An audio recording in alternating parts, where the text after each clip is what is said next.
Hi guys, welcome to my YouTube channel. അപ്പോൾ ഇന്ന് നമ്മളിവിടെ ഉണ്ടാക്കാൻ പോകുന്നത് കർണാടക സ്റ്റൈല് ബീഫ് ബിരിയാണിയാണ് കേട്ടോ. അതിൻ്റെ റെസിപ്പിയാണ്. അപ്പോൾ അതെങ്ങനെ ഉണ്ടാക്കുന്നത് നോക്കാം.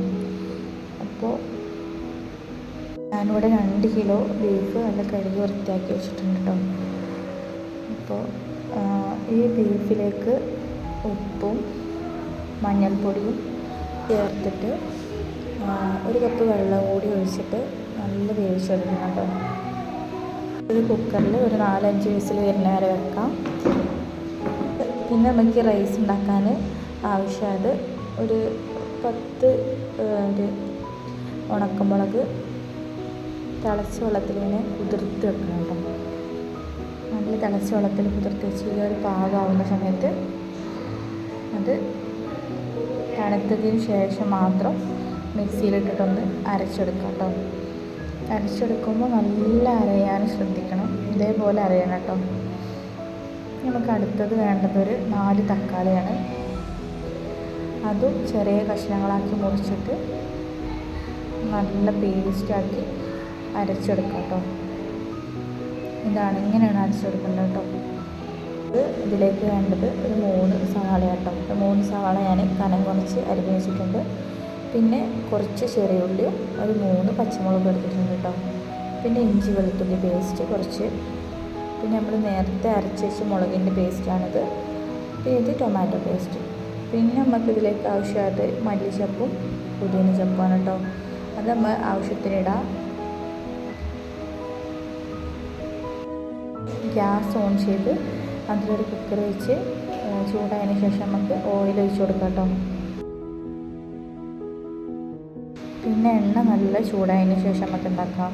അതിലേക്ക് നമ്മൾ അരിഞ്ഞ് വെച്ച സവാള ഉണ്ടല്ലോ, അത് ഇട്ട് കൊടുക്കാം കേട്ടോ.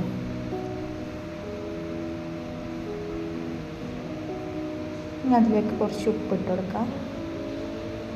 ഇങ്ങനെ നല്ലോണം ഇളക്കി കൊടുക്കണം കേട്ടോ. ഒരു ബ്രൗൺ കളർ ആവുന്നത് വരെ അത് ഇളക്കി കൊടുക്കണേ. ഇപ്പോൾ നമ്മുടെ സവാളയൊക്കെ ഏകദേശം നല്ല ബ്രൗൺ കളറായിട്ടുണ്ട് കേട്ടോ. ഇനി നമുക്കിതിലേക്ക് ഇടേണ്ടത് ഇഞ്ചി വെളുത്തുള്ളി പേസ്റ്റാണ്. ഇഞ്ചി വെളുത്തുള്ളി പേസ്റ്റ് ഇട്ടതിന് ശേഷം നല്ലോണം ഇളക്കണം കേട്ടോ. അടിയിൽ പിടിക്കാനുള്ള ചാൻസ് ഉണ്ട്. അപ്പോൾ നല്ല ഇളക്കി കൊടുക്കണം.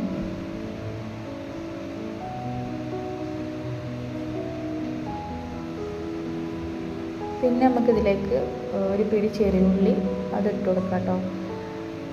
ചെറിയുള്ളി എപ്പോൾ ഇട്ടാലും കുഴപ്പമില്ല, അത് വേഗം വാടിപ്പോകും. അപ്പോൾ ഇഞ്ചി വെളുത്തുള്ളി പേസ്റ്റ് ഇട്ടതിന് ശേഷം ഇട്ടാലും കുഴപ്പമൊന്നുമില്ല കേട്ടോ. പിന്നെ നമുക്കിതിൽ അടുത്ത് ഒഴിക്കാൻ പോകുന്നത് ടൊമാറ്റോ പേസ്റ്റാണ്. അത് ഒഴിച്ചതിന് ശേഷം നല്ല ഇളക്കി കൊടുക്കണം കേട്ടോ.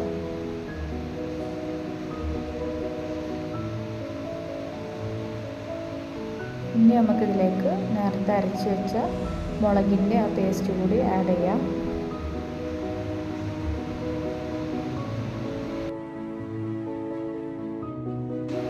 അടുത്തതിലേക്ക് ഗരം മസാല ഇട്ട് കൊടുക്കാം കേട്ടോ. ഞാൻ ഈ ഒരു സ്പൂണിൽ 2 സ്പൂൺ വെച്ചിട്ടാണ് ഗരം മസാല ഇട്ടിട്ടുള്ളത് കേട്ടോ. ഗരം മസാല ഇട്ടതിന് ശേഷം നല്ലോണം മിക്സ് ചെയ്യുക. ആ സ്പൂണിൽ തന്നെ 2 സ്പൂണ് ബിരിയാണി മസാലയും കൂടി നമുക്ക് അതിലേക്ക് ആഡ് ചെയ്ത് കൊടുക്കാം കേട്ടോ. മസാലപ്പൊടി കരിഞ്ഞു പോകാത്ത രീതിയിൽ നല്ല മിക്സാക്കി കൊടുക്കണേ. ശേഷം നമുക്ക് അതിലേക്ക് 2 മാഗി ക്യൂബാണ് കേട്ടോ ആവശ്യമായത്. ഇട്ട് കൊടുത്തതിന് ശേഷം നമുക്ക് നല്ല മിക്സ് ചെയ്യണം കേട്ടോ. പിന്നെ ഇതിലേക്ക് ആവശ്യമായത് നമുക്ക് തൈരാണ് കേട്ടോ. ഒരു 1/2 ഗ്ലാസ് തൈര് നമുക്ക് ഇതിലേക്ക് ഒഴിച്ചു കൊടുക്കാം. ഒരു 1/2 ഗ്ലാസ് മതിയാവും. 1/2 ഗ്ലാസ് തൈര് ഒഴിച്ചതിന് ശേഷം നമുക്ക് നല്ല മിക്സ് ചെയ്തെടുക്കാം കേട്ടോ. പിന്നെ നമുക്ക് ഇതിലേക്ക് കുറച്ച് മല്ലിച്ചീരയും പുതിന ചീരയും ഇട്ട് കൊടുക്കാം കേട്ടോ. ഈ റൈസിൽ മല്ലിച്ചപ്പ് എത്ര ഇട്ടാലും നല്ല ടേസ്റ്റ് ആയിരിക്കും. അതുകൊണ്ട് അത് നിങ്ങൾക്ക് എത്രയാണ് ആവശ്യം അതിനനുസരിച്ച് ഇട്ടാൽ മതി. പിന്നെ 2 പട്ട, 2-3 ഏലക്ക, 2 തക്കോലം, 2-3 ഗ്രാമ്പു കൂടി ഞാനിതിലേക്ക് ആഡ് ചെയ്ത് കൊടുത്തിട്ടുണ്ട് കേട്ടോ. ഞാൻ ഈ ഒരു കപ്പിൽ 1 കിലോ റൈസാണ് കേട്ടോ ഇപ്പോൾ വെക്കാൻ പോകുന്നത്. അപ്പോൾ ഇതിൽ 2 കപ്പ് വെള്ളം ഒഴിക്കണം. അപ്പോൾ 1 കപ്പ് നമ്മൾ നേരത്തെ വേവിച്ച് ബീഫിൻ്റെ വെള്ളവും പിന്നെ 1 കപ്പ് ഞാൻ നോർമൽ ചൂടുവെള്ളമായാലും പച്ചവെള്ളമായാലും കുഴപ്പമില്ല, അതാണ് കേട്ടോ ഒഴിച്ചത്. അങ്ങനെ 2 കപ്പ് വെള്ളം ഒഴിച്ചിട്ടുണ്ട്. പിന്നെ അതിലേക്ക് കുറച്ച് ഉപ്പ് ഇട്ട് കൊടുത്തിട്ടുണ്ട് കേട്ടോ. പിന്നെ ലാസ്റ്റായിട്ട് ഞാൻ ഉണ്ടാക്കിയിട്ടുണ്ട് കുറച്ച് വലിയ ജീരകം അതിലേക്ക് ഇട്ട് കൊടുത്തിട്ടുണ്ട്. പിന്നെ 2-3 കഷ്ണം ബീഫ് ഞാൻ അതിലേക്ക് ആഡ് ചെയ്ത് കൊടുത്തിട്ടുണ്ട്. പിന്നെ 2-3 കറിവേപ്പില. ബീഫ് ഞാൻ കുറച്ചിടാനുള്ള കാരണം വെച്ചാൽ ബീഫ് നല്ല വെന്തിട്ടുണ്ട് കേട്ടോ നമ്മൾ വേവിച്ചത്. അപ്പോൾ റൈസിലത് ഇട്ടാൽ അധികം വെന്ത് പോകേണ്ട വിചാരിച്ചിട്ടാണ് കുറച്ച് ബീഫ് മാത്രം ഇതിലിട്ടത്. റൈസ് നല്ലോണം കഴുകിയിട്ട് റൈസ് ഇട്ടിട്ടുണ്ട് കേട്ടോ. ഇനി അത് വേവാൻ നമുക്ക് മാറ്റി വെക്കാം. റൈസ് വേകുമ്പോഴത്തേക്ക് നമുക്ക് ഈ ബീഫ് എന്താക്കാം, കുറച്ച് ഒരു ബിരിയാണി പോട്ടിൽ എന്തെങ്കിലും ഇട്ടിട്ട് കുറച്ച് മല്ലിച്ചപ്പും കുറച്ച് ഉപ്പും ബീഫ് മസാല ഒക്കെ പുരട്ടി നല്ലൊന്ന് ഫ്രൈ ചെയ്തെടുക്കാം കേട്ടോ. ഫ്രൈ ചെയ്തെടുത്തതിന് ശേഷം റൈസ് വെന്തതിന് ശേഷം റൈസിലേക്ക് കൊട്ടുകയാണ് ചെയ്തിട്ടുള്ളത്. അപ്പോൾ നമ്മൾ റൈസ് ഇപ്പോൾ കറക്റ്റ് ഒരു വിസിലടിച്ചതിന് ശേഷം നല്ല അടിപൊളി സെറ്റായിട്ടുണ്ട്. അപ്പോൾ ഞാൻ ആ ഫ്രൈ ചെയ്ത് വെച്ച ബീഫിലേക്ക് ഈ റൈസ് ഇട്ട് കൊടുത്തിട്ടുണ്ട് കേട്ടോ. രണ്ടും കൂടി നല്ല മിക്സ് ആക്കണേ. നല്ല അടിപൊളി സ്മെല്ലൊക്കെ വരുന്നുണ്ട് കേട്ടോ. നല്ല ടേസ്റ്റി ആയിട്ടുള്ള ഒരു റൈസാണിത്. എല്ലാവരും ട്രൈ ചെയ്ത് നോക്കാം കേട്ടോ. ഫൈനലി നമ്മൾ റൈസ് ഇങ്ങനെയാണ് കേട്ടോ വരുന്നത്. അപ്പോൾ എല്ലാവരും ഇത് ട്രൈ ചെയ്ത് നോക്കുക. വീഡിയോ ഇഷ്ടപ്പെട്ടാൽ ലൈക്ക് ചെയ്യുക, സബ്സ്ക്രൈബ് ചെയ്യുക. നിങ്ങളുടെ അഭിപ്രായങ്ങളും നിർദ്ദേശങ്ങളൊക്കെ കമൻറ്റ് ചെയ്യാൻ മറക്കരുത്.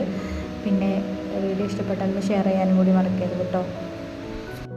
ഈ റൈസിൻ്റെ കൂടെ ഞാൻ ഉണ്ടാക്കിയിട്ടുള്ളത് ചിക്കൻ കബാബാണ്. ഇതിൻ്റെ റെസിപ്പി ആർക്കെങ്കിലും വേണമെങ്കിൽ കമൻറ്റ് ചെയ്യാം കേട്ടോ. പുതിയൊരു വീഡിയോയിൽ കാണുന്നവരേക്കും എല്ലാവർക്കും ബൈ.